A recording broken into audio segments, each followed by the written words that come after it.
Estamos en comunicación con Alejandro Martínez, decano de la Facultad de Ingeniería de la Universidad de Buenos Aires. Martínez, ¿cómo le va? Agustín Álvarez Rey lo saluda. ¿Cómo anda? ¿Qué tal? Buen día, Agustín. ¿Cómo estás? Bien, con sensaciones encontradas, ¿no? Esto a todas luces es una buena noticia que se da en un momento donde la ciencia y la tecnología argentina no parece estar pasando por un buen momento. ¿Cómo se vive puertas adentro?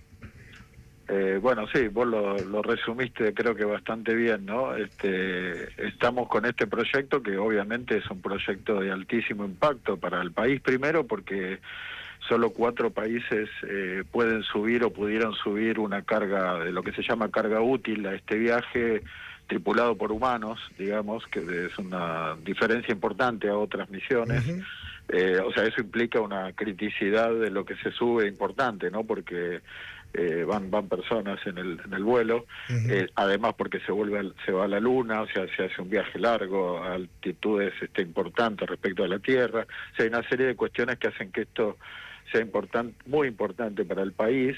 De vuelta, 4 países de más de 50 que firmaron el proyecto Artemis, el convenio con la NASA. Y después, dentro de la Argentina, la CONAE, que es nuestra agencia espacial oficial, ha ido seleccionando organismos, algunos privados y la mayoría públicos, como universidades, que somos 3, que han permitido que se pueda construir un microsatélite, que son tecnologías, digámosle, para lo que es el sector espacial relativamente nuevas ya. Históricamente se han hecho y se hacen satélites más grandes. La Argentina ha construido varios ya, con distintas misiones, distintos objetivos. En esta oportunidad los organismos públicos ya se involucran en la construcción de microsatélites. Y yendo a lo que vos preguntás, bueno, este es el fruto de muchos años de trabajo, digamos, Claro. te diría de años de inversión y podemos hablar de décadas de inversión, de que la Argentina está en el sector espacial, en muchos aspectos de la actividad espacial. Yo particularmente estoy bastante ligado al tema satelital profesionalmente, conozco bastante el tema. En particular en este momento, en estos últimos años, en estos últimos 2 años particularmente, que estamos sufriendo un desfinanciamiento respecto fundamentalmente a los salarios. El presupuesto universitario es más del 90% de salarios, digamos. Claro. No hay mucho para analizar ahí. Ni siquiera hablamos de poner en valor y de que se ha acabado la vida útil de muchos de nuestros laboratorios, de edificios, de instalaciones que requieren una reinversión, como el Estado ha hecho en otras oportunidades. Y no hablo de gobiernos recientes, hablo de hace muchos años que la universidad pública no recibe una inversión importante. Fundamentalmente hoy estamos discutiendo, y fundamentalmente con el gobierno, el tema presupuestario de los salarios, que es un desangrar gravísimo, atenta contra la calidad, y fundamentalmente a los primeros que les llega esta situación los afecta es a los investigadores, justamente, porque tenemos docentes que también viven de otras actividades, pero justamente al investigador que le ve reducido. Hoy habría que hacer un aumento del 50% de los salarios para estar a tiro con la inflación de estos últimos 2 años. Imagínate que a los primeros que les afecta es a ellos. Alejandro, sí. Esteban Rafael soy. ¿Cómo estás? Buen día. ¿Cómo te va? Te pido brevemente si podés contarnos qué es lo que va a hacer Atenea, cuál es el objetivo de que este satélite integre la misión. Sí. Primero, un dato, el microsatélite va a ser lanzado, o sea, en el viaje a 70.000 kilómetros. O sea, va a estar en una órbita que normalmente los satélites que tenemos funcionando no están. O sea, es una órbita única, porque justamente estás viajando a la Luna, entonces superás las alturas o las distancias que llevas, que los satélites que conocemos y que tenemos operando, ¿no? Los que tenemos operando que más altitud tienen son los de telecomunicaciones, que son fijos, o sea, fijos respecto a la Tierra, y esos están a 36.000 kilómetros. Estos van a ser lanzados al doble, con lo cual ahí hay una primera novedad, digamos, ¿no? Va a tener un satélite que está al doble de las alturas que normalmente están los que ya operamos. Después va a medir, primero primero, o no importa el orden, pero va a probar componentes, ¿viste? Ujú. La industria aeroespacial ha desarrollado con mucha inversión pública, por eso también hablamos de esto viene de hace muchos años, componentes especialmente para el sector espacial, pero como se van probando los componentes, también se va adquiriendo madurez en la tecnología y se va probando con componentes menos exigentes, porque son menos costosos, porque ya son desarrollados para otras industrias. Por ejemplo, la industria automotriz tiene estándares bastante exigentes por la seguridad de los vehículos, entonces muchos de esos componentes se extrapolan, se llevan a la industria aeroespacial y tienen historia de vuelo, que es lo que se le llama el componente. Entonces se van probando componentes, se va a medir radiación. La radiación que hay en el espacio es uno de los factores claves en el ambiente espacial. Pensá que la radiación afecta a la electrónica, afecta partes de un dispositivo que está volando, que en la Tierra no existe esa radiación, pero sí en el espacio. Y a esa altitud se va a probar radiación, se va a probar el sistema GPS, ¿viste? El sistema que usamos en Tierra. Sí. Esos satélites que son del sistema GPS están a unos 20.000 kilómetros de altitud, pero ahora se va a medir el sistema GPS que pasa más allá de esos 20.000, por arriba de esos 20.000 kilómetros, ¿no? Y bueno, y las comunicaciones, porque hay que mantenerlo conectado a ese satélite para el control y para la transmisión de los datos, que también es otro desafío. Normalmente los satélites que tenemos, de vuelta te digo, están mucho más bajos, y entonces las comunicaciones pasan a ser otro desafío, ¿no? Es una experiencia muy interesante. Vos recién mencionabas la inversión pública que se hizo para desarrollar este tipo de instrumentos, y por otro lado marcabas, bueno, algo de lo que venimos hablando, que es el deterioro del presupuesto para el pago de salarios, que es gran parte del presupuesto universitario. Ahora, lo que tiene que ver con la inversión pública para esta infraestructura, ¿eso se mantuvo encapsulado o también sufrió un deterioro en los últimos 2 años? Y eso, mira, cada institución de la que estamos aportando a eso debe tener una historia distinta, porque en esta oportunidad cada uno puso algo. Nosotros pusimos materiales en eso, pero bueno, hasta acá lo pudimos sostener, digamos, ¿no? La preocupación es que si seguimos con este deterioro, y estoy hablando estrictamente de lo salarial, ¿no? Porque, perdón, o sea, sale del presupuesto de las universidades, no es que las CONEA en este caso o el Estado dice, bueno, voy a destinar una partida presupuestaria para este proyecto. Mayoritariamente esto, por lo menos hasta donde yo lo conozco, el caso nuestro, el instrumental, los lugares de trabajo, todo fueron, la gran mayoría, en facultad, en nuestro edificio. Nuestras instalaciones, con los equipamientos que teníamos, imagínate que se han hecho pruebas de ensayos que tienen que tener estas placas, digamos que me he involucrado en conocerlo porque me interesa el tema particularmente, que la verdad que me sorprende cómo pudimos hacer las pruebas. O sea, perdón, y eso no quiere decir que sea no confiable, porque imagínate que la NASA se llevó, no me acuerdo en qué mes del año pasado, quizás entre 5 o 6 meses pasados, se llevaron todos los dispositivos para probarlos ellos, digamos, ¿no? O sea, no es que ellos también hacen sus pruebas ahí, ¿no? O sea, te diría que hasta ahora esto fue hecho mucho con esfuerzo de cada institución. Lo condujo la CONAE, que es el organismo oficial, lo lideró, pero como te decía antes, sí, no hubo, por lo menos en nuestro caso, un presupuesto específico.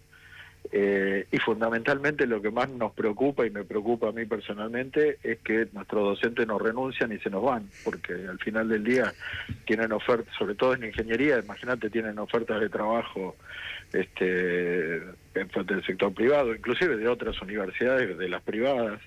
Entonces, ese es el principal factor, que no lo podés comprar tan rápido ni hacer tan rápido como comprar un equipo o una cosa si tenés la plata. Alejandro, ¿qué tal? Gabriela Vulcano te saluda, ¿cómo estás? ¿Qué te pasa a vos como decano de la Facultad de Ingeniería y a tus pares con esta situación donde el presidente Javier Milei en sus redes festeja que la Argentina va a ser parte de la misión Artemis II de la NASA, y al mismo tiempo, cuando vemos los últimos 2 años, nos encontramos con un desfinanciamiento de la ciencia y la tecnología y de las universidades públicas?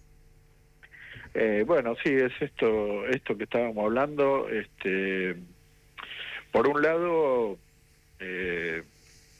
me parece bien que todos coincidamos que es un logro y que es un resultado positivo. Yo justamente me encargo mucho en la universidad cuando hablo con mis pares, como me estabas preguntando, y creo que todos, diría, o casi todos coincidimos de que son justo estos los momentos en los cuales tenemos que sacar a la luz el tema que nos afecta, digamos, ¿no? Que es este tema presupuestario, y estoy hablando fundamentalmente de los salarios. Y no hablamos solamente de los docentes, hablamos también de los no docentes, que es el personal que nos permite administrar las universidades, las facultades, mucho personal técnico. Entonces ahí hay una oportunidad, creo yo, aunque por ahí a alguno le suene, bueno, viste, un reclamo sectorial, pero bueno, pero es así, es en este momento que tenemos que remarcar que probablemente no podamos seguir estos logros si seguimos con esta política o con esta trayectoria. O sea, esto viene mucho de la inercia, eso es lo que quiero decir también, y mucho esfuerzo. ¿Cómo te diría? Por lo menos en nuestra facultad de ingeniería, mucha vocación, ¿viste? De lo vamos a hacer, y te juro que te emociona. Claro. Pero eso tiene un límite. Sí, claro, no se puede depender de la vocación y del sacrificio y del deseo del docente, del investigador para llevar adelante este tipo de proyectos. Eso está claro. Estamos charlando con Alejandro Martínez, él es decano de la Facultad de Ingeniería de la UBA, lo llamamos para hablar un ratito de Atenea, este microsatélite que va a formar parte de la misión Artemis 2. Alejandro, para que el oyente sepa, para que nosotros también estemos al tanto, vos decías, bueno, esto viene por inercia, este proyecto se trabaja hace mucho tiempo. De los proyectos que estaban en marcha, que podrían terminar con un logro como este dentro de algunos años, ¿todos están paralizados? ¿Hay alguno que quedó en pie? ¿Cómo está eso? Bueno, esa es una buena pregunta. Yo entiendo que las autoridades de la CONAE, y estoy hablando de autoridades de gobierno, sí, sí, no autoridades técnicas que normalmente son los que son de planta o que han venido ya históricamente trabajando en estas tecnologías, que depende mucho de una política de gobierno, como puede ser una empresa como INVAP. Imagínate que son empresas estratégicas, o sea, están colgadas directamente no es una venta como una empresa, aunque te imagines la empresa más grande que vos quieras, una empresa o un organismo de esto está atado así como colgado de la política pública de los funcionarios. O sea, entonces, el gobierno está expresando también que quiere mucho de la actividad privada, de empresas, de otros sectores. Bueno, vamos a ver cómo funciona eso, digamos, ¿no? En este contexto. Yo no quiero poner juicio de valor sobre eso. En la historia ha habido casos de países que han logrado avances así como se los dice, pero bueno, pero el Estado puso un norte, puso un proyecto, puso algo de recursos, claro, y dijo, bueno, el ejemplo típico, acordate, es el de Kennedy cuando dijo vamos a la Luna, y todos, tal fecha, tenemos que llegar a la Luna, y se alinearon las corporaciones, tanto públicas, privadas y lo que sea. Pero al margen de eso, de lo que yo tengo conocimiento, nuestros proyectos los estamos financiando hasta hoy con nuestros propios recursos, con lo que podemos generar. Nosotros también buscamos empresas privadas para que nos apoyen, porque, ¿sabés qué? Nosotros en la facultad, y creo que muchos dirigentes universitarios coincidimos, la universidad no tiene destino, la universidad pública en Argentina no tiene destino si no es con el sector privado, porque vos fíjate que siempre estamos peleando los salarios, o sea, mejor o peor, pero los salarios, y todo lo demás, todo lo demás, ¿cómo lo haces? Alejandro. Claro, todo lo que tiene que ver con infraestructura, con materiales, con financiamiento de proyectos de investigaciones, decís. Claro, la tecnología, equipamiento, o sea, un investigador se sienta en un laboratorio y por lo menos en alguna de nuestras ciencias y profesiones necesita de equipamiento, necesita, o sea, no es solo el salario, o sea, y fíjate de vuelta, el presupuesto universitario hace años que es así. Ha habido gobiernos que le han dedicado por fuera de ese presupuesto a algunas obras y algunas otras cuestiones. Pero mirá, si los políticos nuestros no discuten realmente, sinceramente, qué es lo que quieren del sistema de educación, y hablando de superior, la universidad va a terminar lamentablemente en una degradación como nos ha pasado en la escuela media o en otro tipo de niveles de educación. Alejandro, quiero volver a preguntarte algo que te pregunté hace un ratito sobre los recursos que se destinaron a este proyecto, pero porque la última oración del comunicado oficial de presidencia que anuncia que el proyecto Atenea forma parte del lanzamiento de Artemis II es el siguiente. Dice: el desarrollo tecnológico y la investigación en asuntos estratégicos es la prioridad de la inversión en ciencia de este gobierno, mientras se deficientizan los recursos a partir de la eliminación de gastos innecesarios en áreas sociales o politológicas. Más allá de la chicana de esto de no gastamos en investigación social o politológica, que no es lo que me interesa hablar con vos, quería preguntarte si efectivamente hay recursos del Estado Nacional puestos en desarrollo tecnológico y la investigación en asuntos estratégicos. Mira, a ver, nosotros al momento, yo te diría que no veo eso como se está ejecutando, digamos, o con qué planes. Puede ser que haya algo que yo no conozca en este momento, y en todo caso será algo muy reciente, ¿no? Pero yo no lo veo en líneas concretas, digamos. Y de vuelta, dejo el margen de que alguien diga, no, pero hace 2 meses largamos, o 1 mes largamos, bueno, pero es de ahora. Eso que está dicho ahí yo no lo visualizo hasta el momento. Alejandro, gracias por este ratito con Radio con vos. Bueno, no, gracias a ustedes por visibilizarlo y quería hacer un comentario que justo te estaba diciendo de los docentes son un ejemplo en este caso de esfuerzo, de dedicación, los que están en estas cosas, digamos que van más allá de si gana un poco o mucho y se dedican igual, pero también nuestros estudiantes, porque nuestros estudiantes son adultos, muchos de ellos trabajan, tienen sus propias necesidades, obviamente, y sin embargo también dedican más. Los veo ahora, nosotros en la facultad en enero la tenemos cerrada por una decisión administrativa que tomamos siempre, y sin embargo ahora en este momento están trabajando ahí en el laboratorio porque estamos trabajando en proyectos satelitales propios, y quiero destacar ese tema. Los estudiantes en este país son brillantes, lamentablemente después los gobiernos, las autoridades no pueden capitalizar eso, o lo capitalizan otros gobiernos, porque vos fíjate que arman empresas que después terminan siendo subsidiarias o trabajando inclusive formalmente para otros gobiernos. Y nosotros acá no le podemos dar un proyecto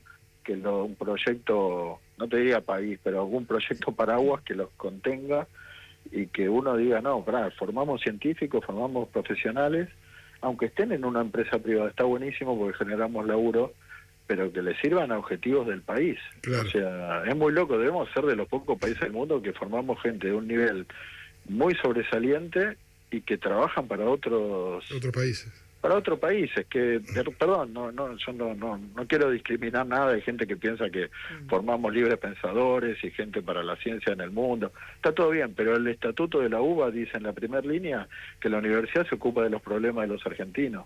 Entonces, digamos, en un momento de crisis tratemos de ser bien concretos en esto, o sea, tenemos que darle a los profesionales, estos que formamos, que cuestan mucha plata formarlo, y a los estudiantes de grado una oportunidad en el país, digamos, ¿no? Oportunidades que ellos demuestran que pueden cumplir. Estos satélites, estas placas, todo este diseño electrónico lo hacen ellos. O sea, pensá que en el mundo nadie te cuenta cómo se hace una cosa de esta, ¿eh? Claro. No es que vos llamás y te dicen, claro. Che, ¿cómo haces esto? Bueno, no, cada uno se reserva, ¿viste? Claro, no es una receta de Brownie.